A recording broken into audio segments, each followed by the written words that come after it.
Welcome to the podcast, where we introduce you to incredible humans who share their journeys with the mission to inspire you to harness your own inner tenacity to drive your life and career forward. And now, your host, Rhona Pierce, live from Unleash US in Las Vegas. Hey everyone, welcome back to the podcast. We are live here from Unleash 2025. Thanks to our friends from Fountain. I am your guest host, Rhona Pierce, and I am so happy to be here with Mervyn Dinnen today, part of the Purple Acorn family. How are you doing today? I'm doing very well, thank you. Sister, we're part of the family. Yes, we're part of the family. So Mervyn is an analyst, researcher, and writer on HR, technology, and talent trends. And what you really focus on and speak a lot about are like generational differences in the workplace. So Indeed. What made you be interested in that? I've always been interested in kind of workplace relationships and kind of our relationship with work and the kind of relationships you build. I've worked in many different types of organizations. Previously, I've had, in some respects, an unusual career in that I started off, professionally qualifying as an accountant. And then I then have been through marketing, sales, HR, and kind of writing and many different things. But I've always been interested in the workplace and the dynamics in the workplace and how we get on, how we collaborate, how we, where there's maybe things not working in the workplace, where there's friction, what causes it and stuff. And I think that I'm most interested at the moment because of the number of different generations in the workplace. So when I started work, there were very few people in my company who were over the age of 55, let alone 60, 65, which is the standard retirement age in Europe, 65, well, 67 now. And so it was quite different. Whereas now we've got people working on. There was a big piece in the Financial Times in Europe only a few weeks ago where they're interviewing people in their 80s who are still working pretty much on a full-time basis because they're fit and healthy and they enjoy it and miss it and wouldn't know what else they would do with their time. So it's kind of, this creates quite an interesting dynamic with people obviously turning 16, 18, 21, depending if they've gone on to higher education, entering the workplace you've got people possibly, older than their grandparents maybe in the same workplace. Yeah. And kind of what does that mean for opportunity? What does that mean for how they learn? So I find it fascinating. And can I give the plug for the podcast? Yes. I talk about this on a weekly basis with Danielle Farage, a Gen Z influencer, who is also part of the Purple Acorn family, in which we talk about the workplace regularly from the perspectives of two different generations and try to reach harmony, shall we say.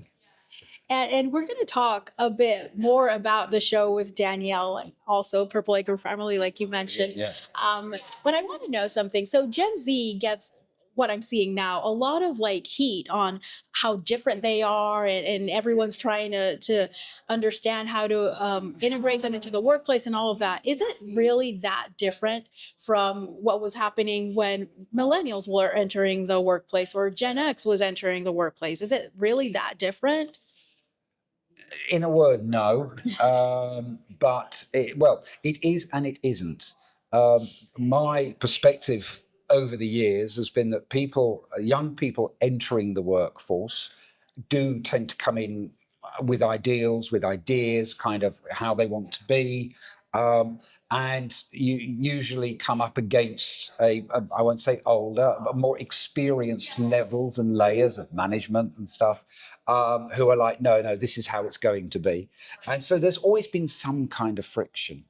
On the X to Z podcast, I often refer back to when I started in the workplace. I didn't want people, telling me what to do. I had lots of ideas. I'd sat, exams before I started and stuff. So I felt I knew a lot to begin with. And it's kind of, and I realized that the whole, I suppose, structure of a workplace and structure of a workforce and everything, how this really impacts on everything. I thought I was just coming in to do all this stuff. I was a trainee accountant, and usually the first job they gave you was to basically tick off bank statements for somebody, to to the check stubs, if we go back. And it was like, I was almost in my first week saying, I don't want to do this because I've already passed an exam where I was doing, about auditing and about, company law and stuff. I don't want to tick bank statements. And it was like, no, that's what you do. That's how you start to learn the job. And so it's not something new. I think obviously technology, digitization has made a huge difference to this, because when Gen Z and then Alpha Gen come in, they technologically will be more advanced than the people managing them, leading them, training them. And so that does cause not necessarily friction, but it can cause a little bit of friction. And that will play out again over the next 5 to 10 years, probably, because we, at the moment, in some respects, we can only guess the difference AI is going to make. I mean, we know from the day-to-day stuff we talk about, all the time online, we know what AI is capable of, but how it's really going to impact a lot of workplaces is still to be discovered. So I think there's always been friction. Yeah. But I think that probably, if I go back to my time, it was friction with a bit of, okay, you're the boss. It's kind of this is what I got to do, where it's slightly different now, because I think that younger people coming in are like, okay, you're the boss, but you've already admitted to me you don't understand this, you don't understand that, and that's exactly something I can help you with. And so I think that brings a slightly different edge to the friction. That's what I love about Gen Z and really the younger generations, because looking back at our generations, we were more like you said, yeah, boss, you said it. And we're like internally being like, well, but I could have helped you. But Gen Z is like really stepping up and saying it. And I like you said, I think it's really the technology. We're online. They've been able to see things that before, like, it would take forever. We would have to travel and stuff to like know more people. Now it's on the internet, everything, like you see everything there.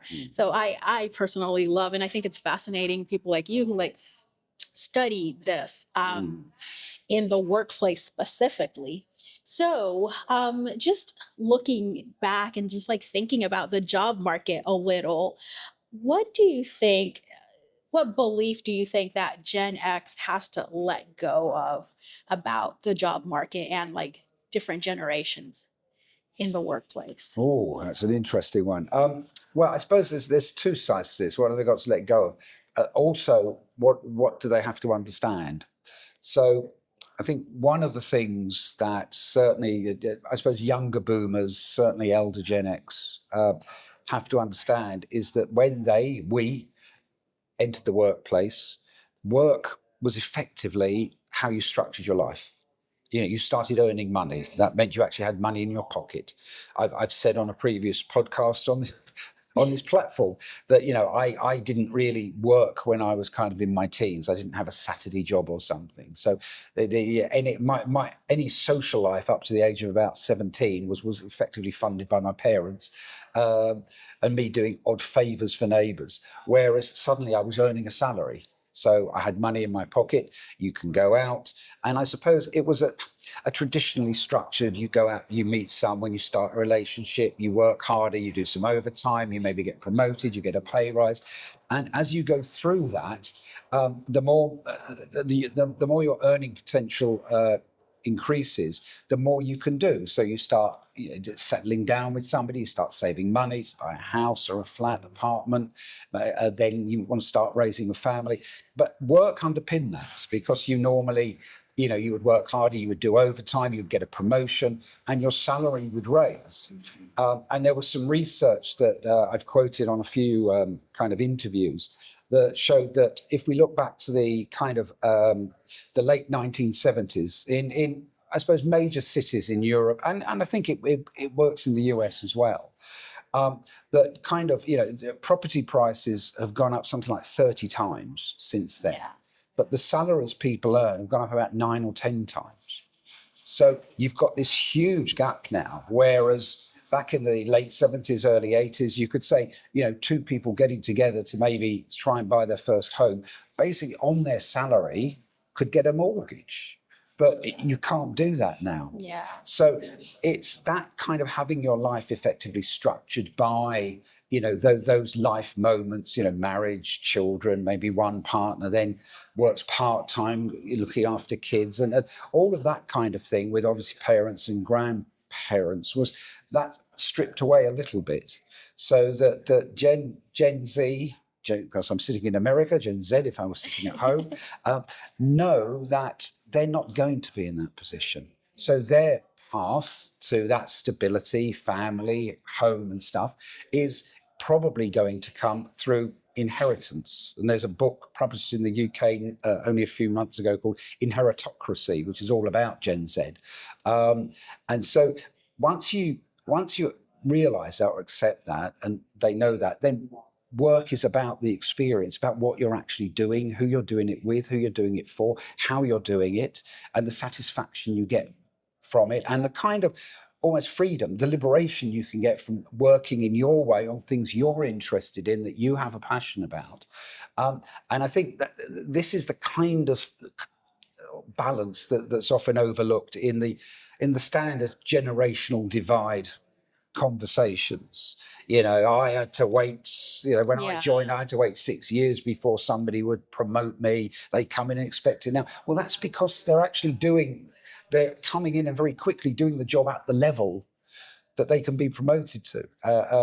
And if they're not going to use work as a structure to earn money, to build a life in a certain way, then it's about the experience, about what they're doing, and the interest in what they're doing. Now, I know this is a slight generalization, but I mean, in different ways, whenever I talk to people, and I'm at an expo at the moment where I'm talking to a lot of different people, and you have that conversation, they're all agreeing.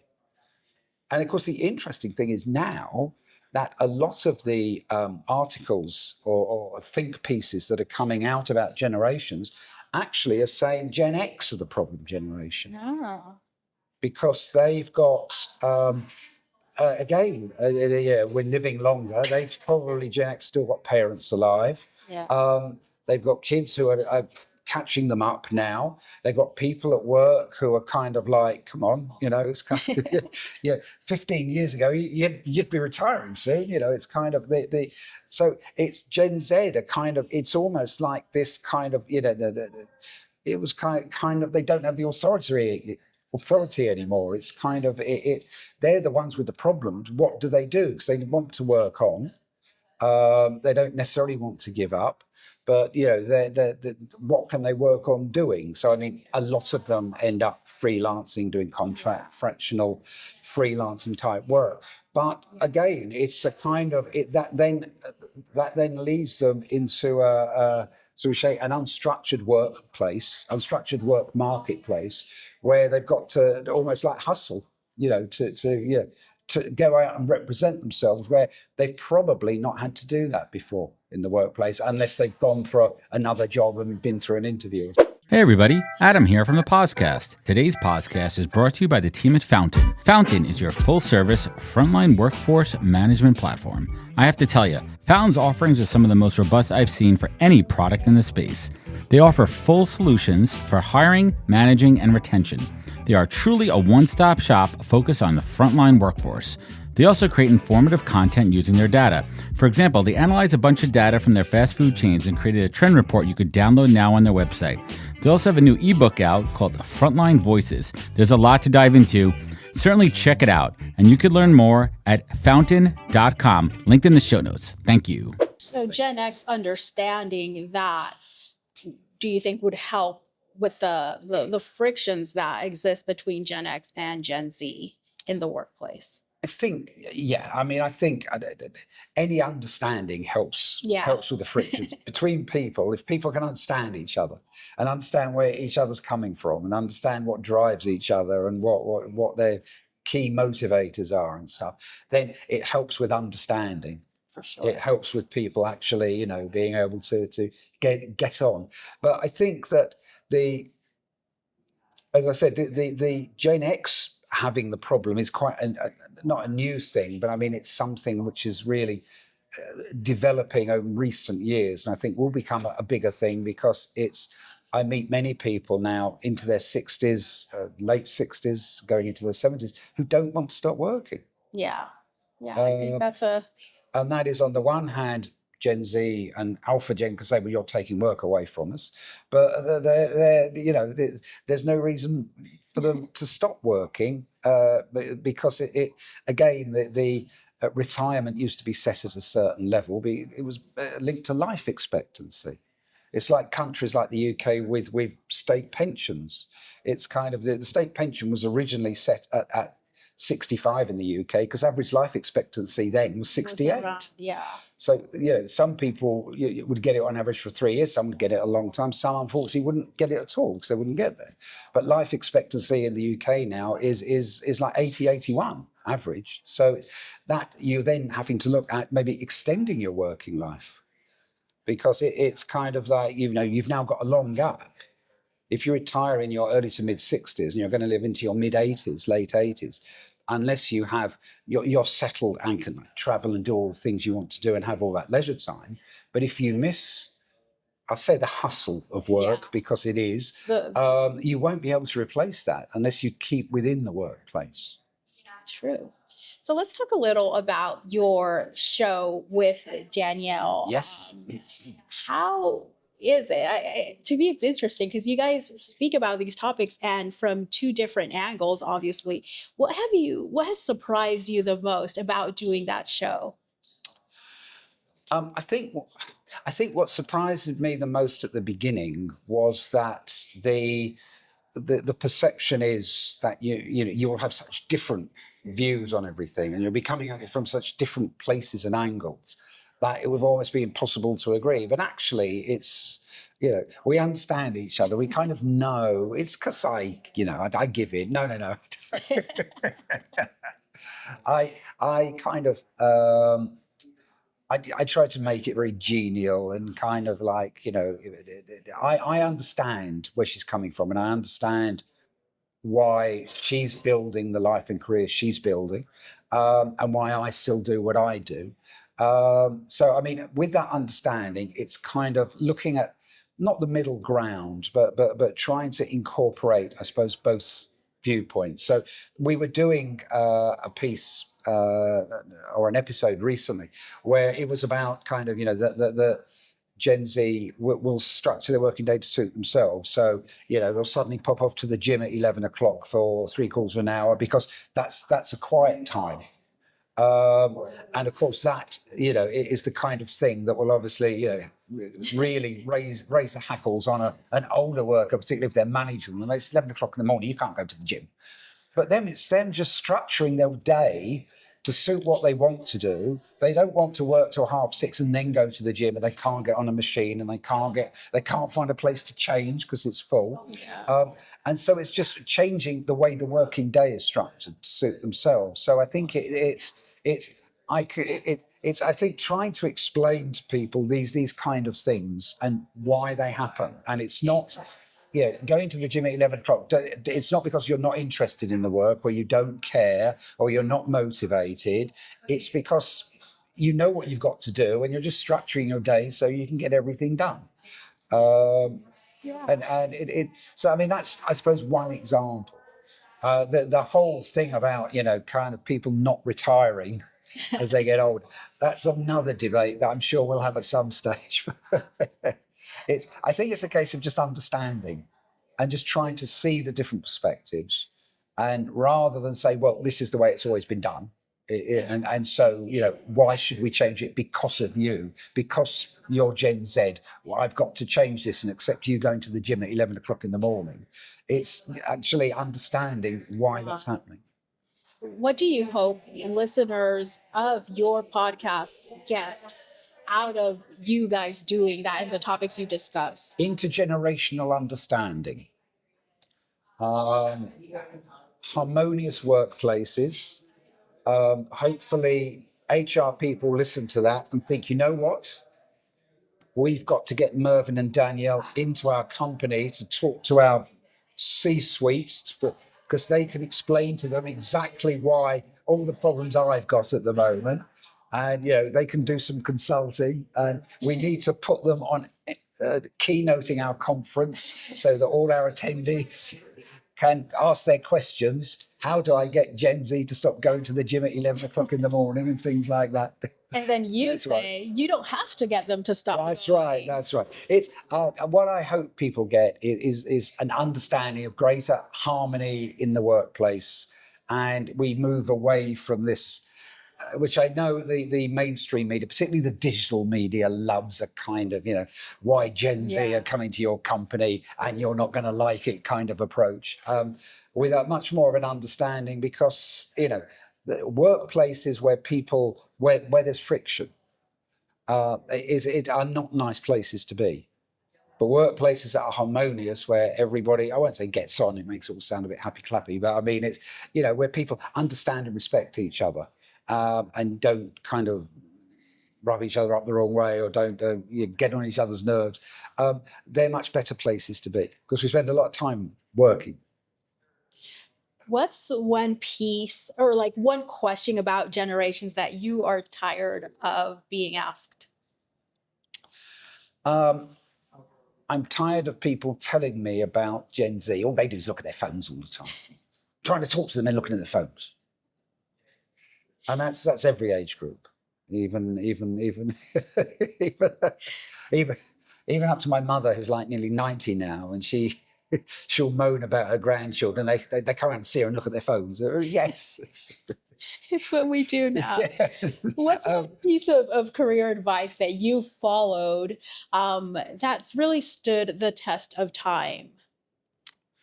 Did anybody give me good advice? I suppose somebody must have done.